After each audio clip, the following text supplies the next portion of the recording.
Jesus had just got done teaching the crowds in parables and decided to get in a boat with the disciples and cross to the other side. And it was about evening when they had crossed, and so Jesus goes into the stern of the boat to go to sleep.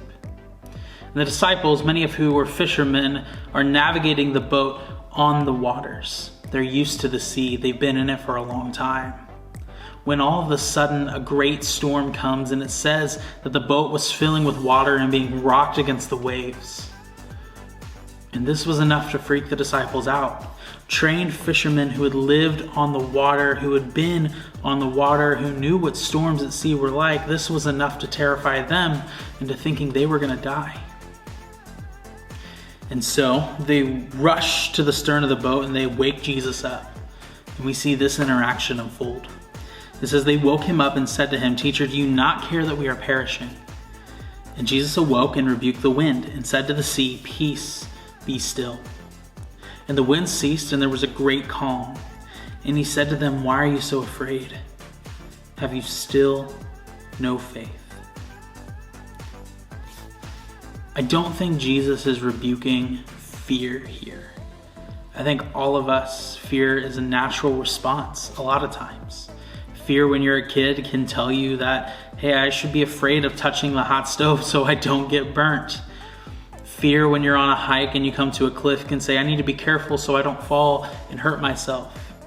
Fear when you're driving says, sometimes I need to slow down because I'm in traffic and there's somebody swerving in and out of it. I remember there's moments in my life where I've been fearful.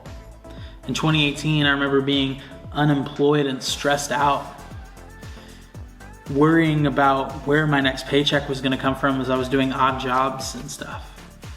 Worrying about making sure there was gas in my car, that my phone bill was paid, that my insurance was paid, that I had enough money to feed myself. All of those things I was worried about. And in the midst of my worry, I remember casting that fear onto God, asking for his help, because that's what I needed to do, because there was so much outside of my control that I needed help from the one who says he is there for me and cares for me. And I remember God showing up in miraculous ways throughout that summer for me, providing for me and caring for me. But there were still moments where I leaned into my fear, where I let my fear overtake me and affect my decision making. And it led to things that weren't good.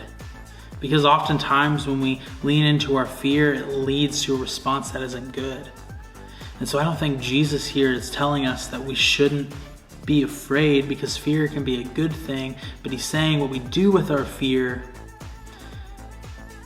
is the bad thing. Will we take our fear and give in to it? Or will we put it with Jesus, the one who says that he loves us and cares for us, the one who says that he wants us to cast our anxieties and burdens on him? And so I don't know what you're facing in your life today. Maybe it's a financial issue, maybe it's the state of the world, maybe it's something going on with a friend or a family, a doctor's appointment that you're worrying about, whatever it might be. Odds are there's something you're fearful of today.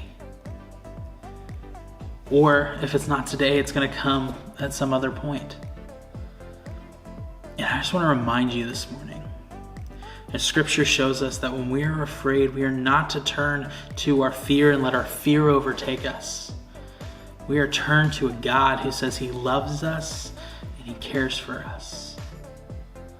So don't give in to fear today, but give in to hope that Jesus is who he says he is, that he is restoring all things, and that he will take care of you.